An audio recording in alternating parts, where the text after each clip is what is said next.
Now, today's topic is very interesting. It is a topic that I saw an article which was written by a guy by the name Charles Mwaniki on market trends. And he was basically saying how Tanzania has overtaken Kenya as an investment destination.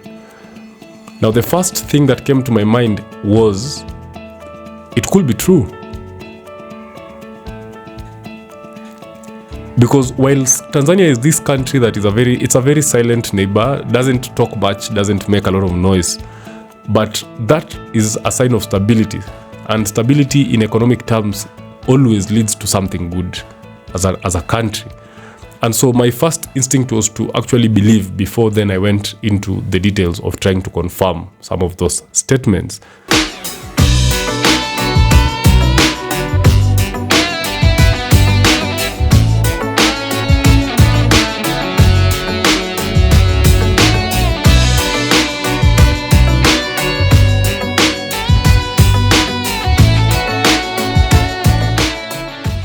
Hello ladies and gentlemen, welcome again to my channel. My name is Duncan Robert, and this is a channel that seeks to educate you, to inform you and to empower you by utilizing data that is around us, and we give meaning to that data so that the people can get to know and to have information around so many issues that are affecting them in their day-to-day lives.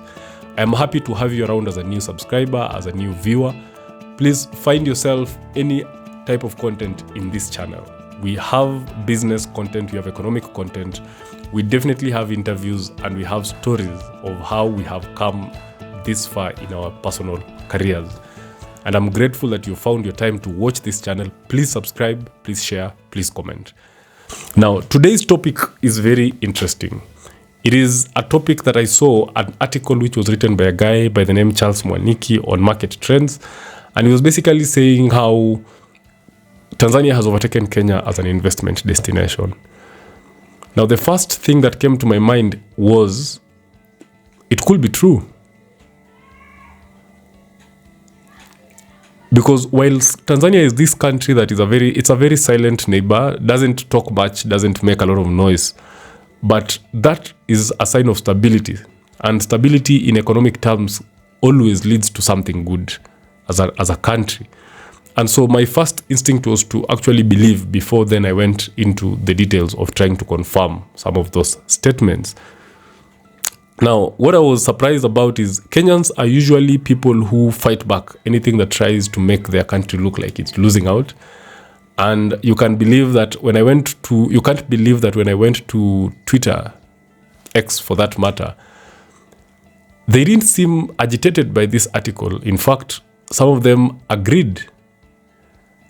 And I wondered, why would, for the first time, Kenyans just agree with such an article, despite the fact that I know they are fighters, they are online fighters.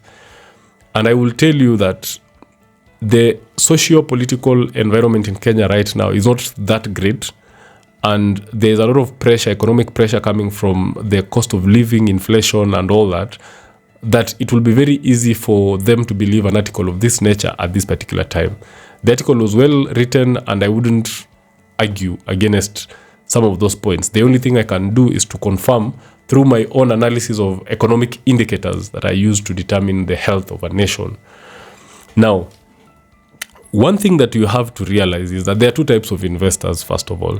Investors can either be long-term or short-term. Big-time long-term investors invest in countries for the long haul, 10 years, 15, 20 years from now. Short-term investors are people who are looking for quick returns. And one of the things they try to do so much is to protect their capital. And countries that will give them that is where they will head to. So short-term investors do not have loyalty to any nation, or they don't wait for too long. Any economic or political shock will drive them out immediately. And they will definitely seek to move to countries that are more stable, look like they are more stable.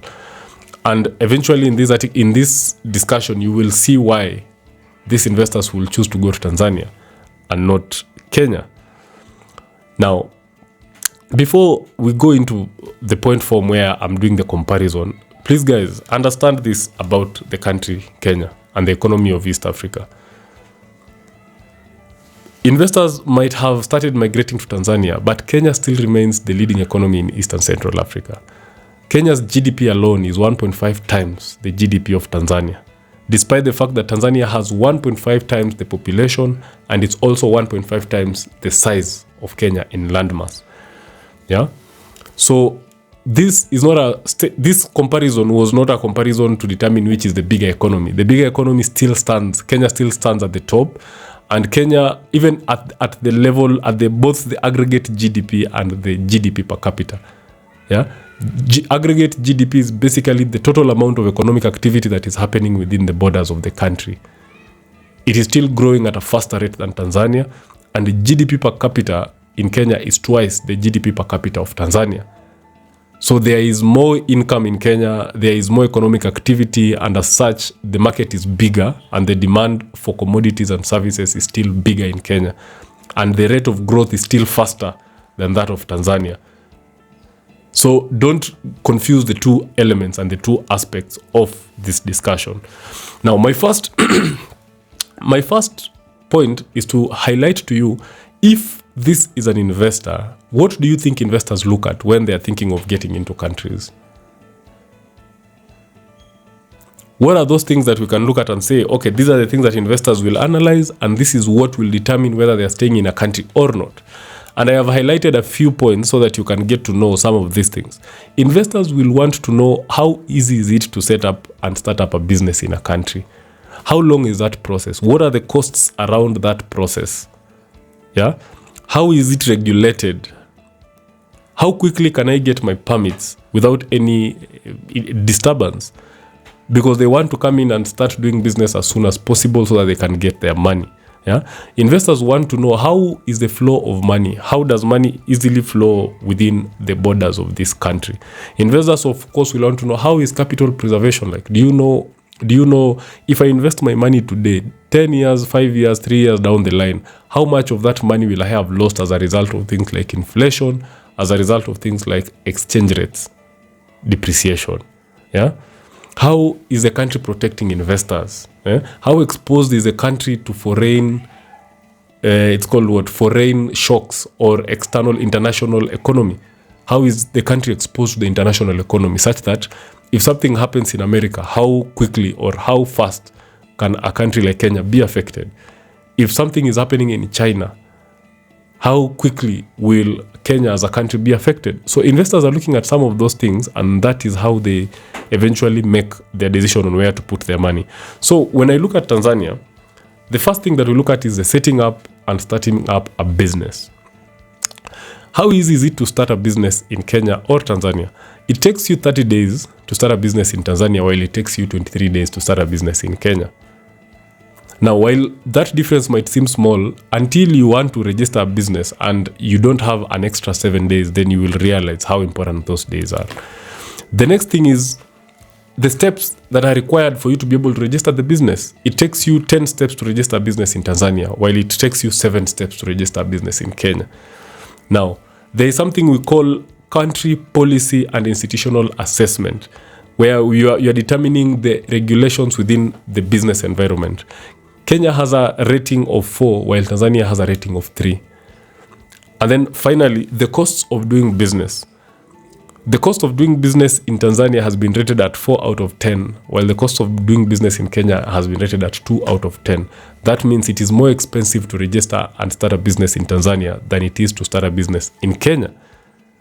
And that, my brothers and sisters, when you're looking at setting up a business, the process of setting and starting up a business, Kenya is still ahead in all the 4 elements that I have looked at. And therefore, as an investor who does not have a background information, when I go and look at what it takes for me to set up a business in both of these countries, I will definitely choose Kenya. That is a first element. The other thing that I tried to look at is the purchase of property, land and property. And what I realized is the land in Tanzania is vested in the president as a trustee on behalf of the citizens. So what that means is that Tanzanians own land by right of occupancy. They get the right of occupancy, of course, from the state.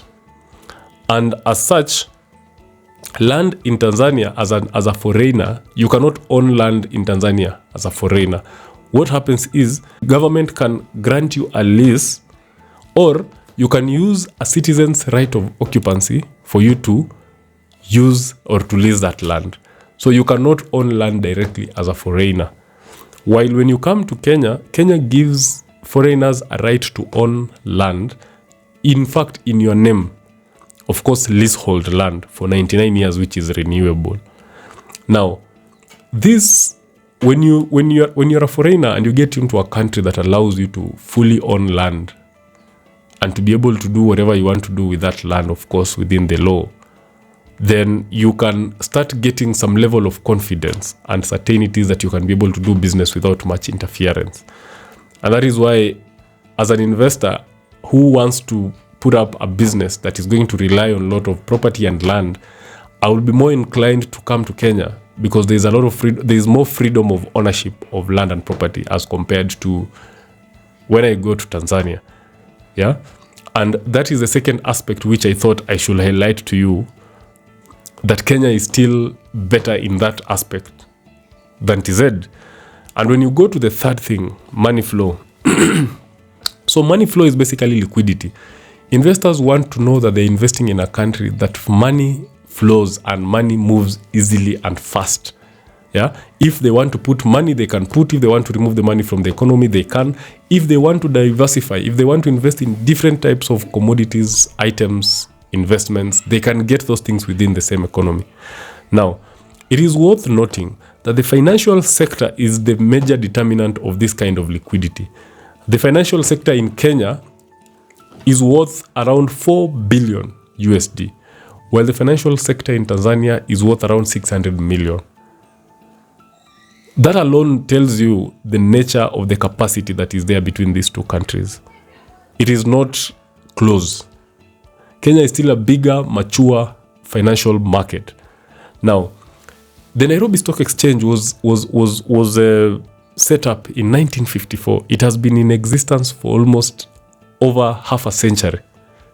Yeah, and it has almost 65 listed companies, which are divided between local and international organizations. And the Nairobi Stock Exchange has very varied products. In fact, you can get the equities market, you can get the main investment market, you can get the alternative investment market, you can get growth enterprise market, you can get real estate investment trust and exchange traded funds. Those are diverse kind of products that you can invest in. Yeah. Now, this kind of profile, of course, will give you an opportunity to invest and to handle things like capital flow. It will help you to diversify your investments. It will help you to do a lot of risk management. It will help you with something called liquidity. Now, when you contrast this to Tanzania, the Dar es Salaam Stock Exchange was set up in 1998. The Capital Market Authority was set up in 1995. It is still not a mature market. And as such, you can see by the kind of products that are being traded, they only have the equities market. Only stock exchanges happening in the Dar es Salaam Stock Exchange. And as such, the Kenyan market definitely now you can see provides you a more diversified kind of market. Now, a short-term quick investor might not see these elements, or they might see, but it is not what they are looking for. But a long-term investor who is looking at who is looking at building and growing their wealth will definitely feel much more comfortable investing in the Kenyan market. Now, capital preservation. What do we mean by capital preservation? When you go to a country and you invest your money, you want to know that your money will not lose value. Both what you have made, the returns, and the capital itself, what you invested. These things are measured in two ways, either inflation or exchange rates.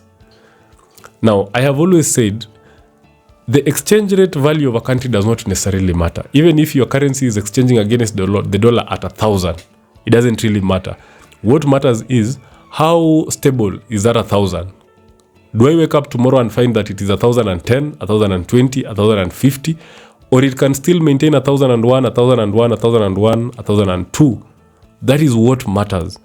Now, when you look at these two countries, Kenyan shillings has lost value against the dollar since January 2023 at a rate of around 22%. And it has been oscillating. The spread, something we call spread, has gone above 20%, hitting even 22%, while the Tanzanian shilling, has not gone above 10% in terms of the spread. And since January 2023, the Tanzanian shillings has remained within the figure that it had in January, within a range of 10%. That means the Tanzanian shillings is very stable, is slightly stable against the dollar compared to the Kenyan shillings. And that means it can guarantee you a better capital preservation. And even if you look further into inflation in Tanzania has been maintained lower than 4.5% for the whole year. While Kenya, it has even hit 9% and it has averaged above 7.5% for the whole year. So in terms of capital preservation, investors are more inclined to maintain their value of their capital and investments in Tanzania over Kenya. And that is one of the things personally I feel like the short-term investors are looking at, and that is why they would want to move to Tanzania. The next element is something called return on investments. Guys, when you're going to invest in a country, you want a country that can give you better returns, that can promise you better interests. Interest income is the most important thing when you're looking at investments. Now, there are two aspects of returns. You are either looking at the nominal returns, interest, and the real interest.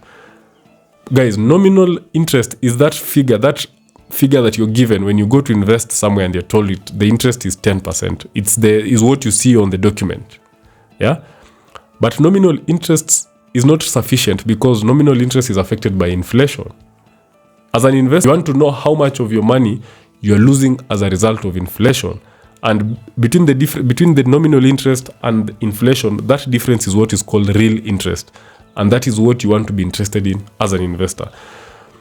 Throughout the year of 2023, Kenya has had a better nominal interest income, or interest rate, But because of the inflationary pressure that is in Kenya of around 7.5% and above, Kenya cannot guarantee you better real interest than Tanzania can, because Tanzania, while it gives you less nominal interest of around 6.9, Tanzania has maintained its inflation below 4%.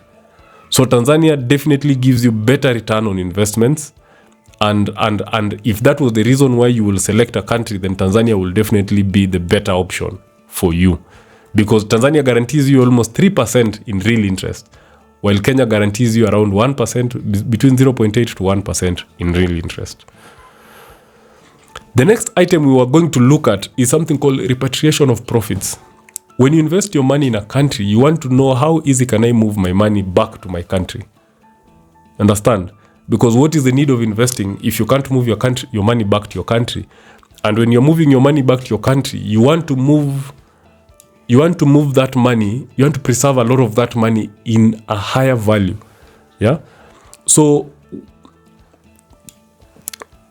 Tanzania, first of all, guarantees you better repatriation of profits. Why? Because like I've already told you, Tanzania gives you better returns. Tanzania promises you better inflationary rates. Tanzania promises you better interests. So, with that, and it also promises you stability in the exchange rate. With all those three combinations, Tanzania will definitely offer you a better opportunity for you to repatriate your profits. Why? Because you're not losing value in what you have made, you're making more and you're not losing value. So any person who is investing and wants to move that money back to their country, Tanzania will be the better option. You understand? And also, you can see that clearly. Actually, if you want to know clearly why Tanzania is a better investment opportunity, then you will see that the net foreign deposits in Tanzania is higher than Kenya. Despite Kenya offering better nominal returns, interest, there is almost 9.8 billion USD in net foreign deposits, compared to Kenya, where we have 8.75 billion USD in net foreign deposits. So more investors are preferring to put their money in Tanzania than in Kenya, because Tanzania offers better returns. Tanzania then offers them an opportunity to repatriate more profits. Yeah? And because of that, you can even see that figure of net foreign deposits, it's growing faster in Tanzania at 17% than it is growing in Kenya at 15%. So guys, it's actually true. that Tanzania presents to you a better short-term investment opportunity than Kenya. The next item we are going to look at is something called political stability. Political stability is measured in this way: business cycles. In business terms, there is something called business cycles. How is the economy going up and down, the peaks and the troughs?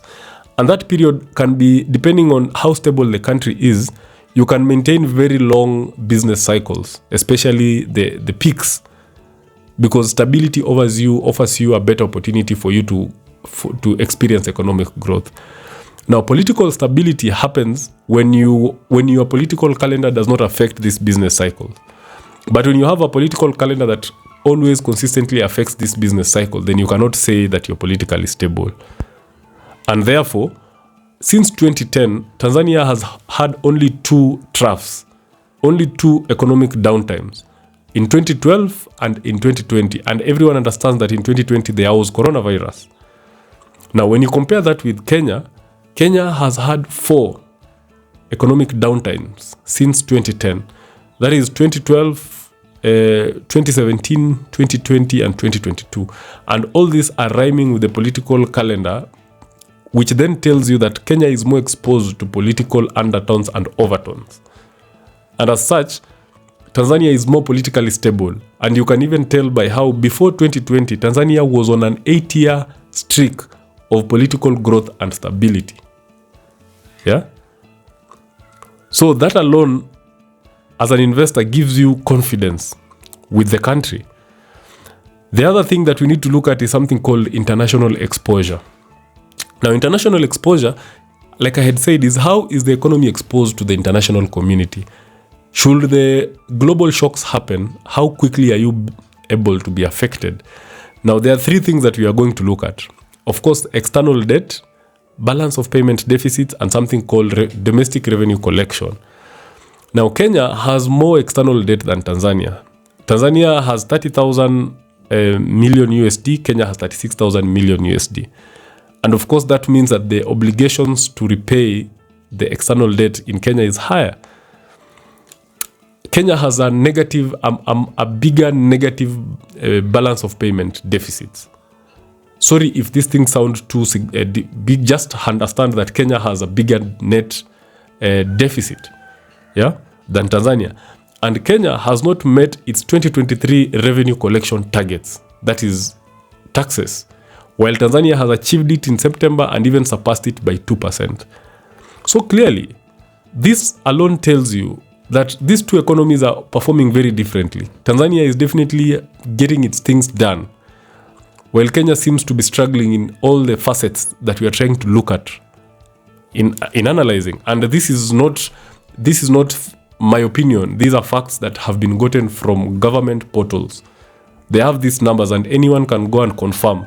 So I'm not building up or creating anything. I'm just giving to you what I have seen, both in the Kenyan government, in the Central Bank of Kenya's website, and in the Bank of Tanzania, of course, website. And even to further justify this point, there is something called import cover. How long are you able to cover your imports? And Tanzania has a cover of almost 4.7 months, while Kenya has a cover of 4.5 months. So Tanzania has a higher cover on their import needs. So in terms of international exposure, you can clearly see that Kenya is exposed. Yeah? It's important for me to point this out. As a Kenyan, I've always thought that there are more tourists coming. I don't know why I've always thought that there are more tourists coming to Kenya than Tanzania, until I came to interact with this statistic that in 2023 alone, there has been 130,000 tourists more in Tanzania than in Kenya. Can you imagine that international arrivals are more in Tanzania than in Kenya? If you didn't know, now you know.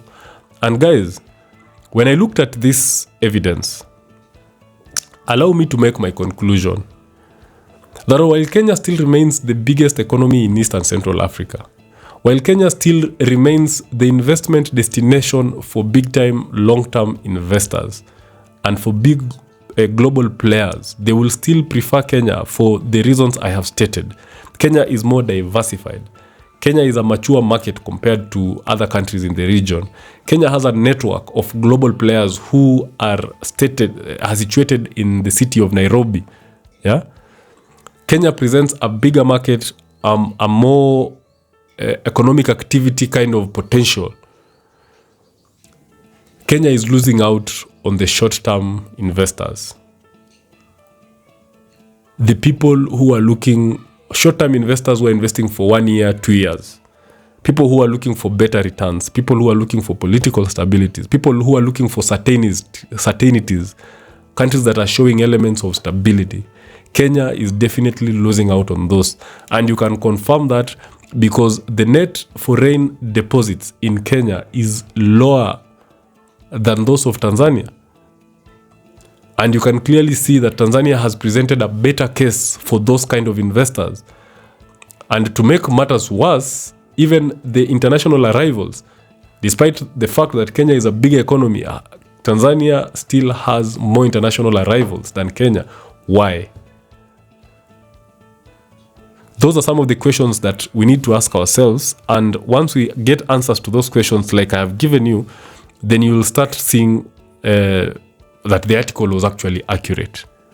I personally believe the article was accurate, and it is a high time that Kenya looks into the socio-political shocks and the political calendar that consistently seems to be affecting its economy. Now, someone will say, but those are just small-time investors. They are small-time investors. Now, the big-time investors are loyal most of the time. They are in Kenya because they want to be in Kenya for the various reasons I have told you.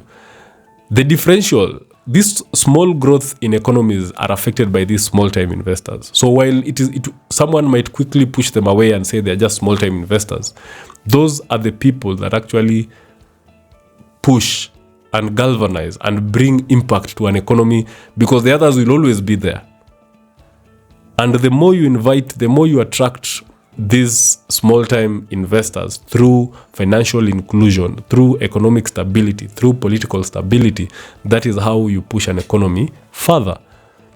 And I will conclude by saying that it's a high time we Kenyans stop living in this cocoon of believing that we are ahead when others are catching up.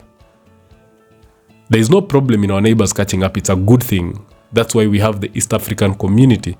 But as the leader, then you also need to be pushing those horizons so that as these others are catching up, you're also pushing into new and further horizons. So my dear brothers and sisters, my viewers, my amazing viewers, that is what I had prepared for you. And you can consume this content and you can make what you have to make out of it. Now, in case you have not understood the details, I have a magazine called Kai Magazine. In this channel, we are trying to diversify content as much as possible. If you need this magazine, please put a comment, say, I need the magazine, and I'll share with you directly to your email so that you can be able to read it and to understand. Because the magazine is more detailed, it has all the facts, and you can even consume that fact and use those facts to argue your case out there. Otherwise, I truly appreciate that you've taken time to listen to me. This is our channel and we intend to grow it, and I can't wait to give you more. And I thank you so much for creating time to watch my content. Thank you very much, guys, and have a good week ahead.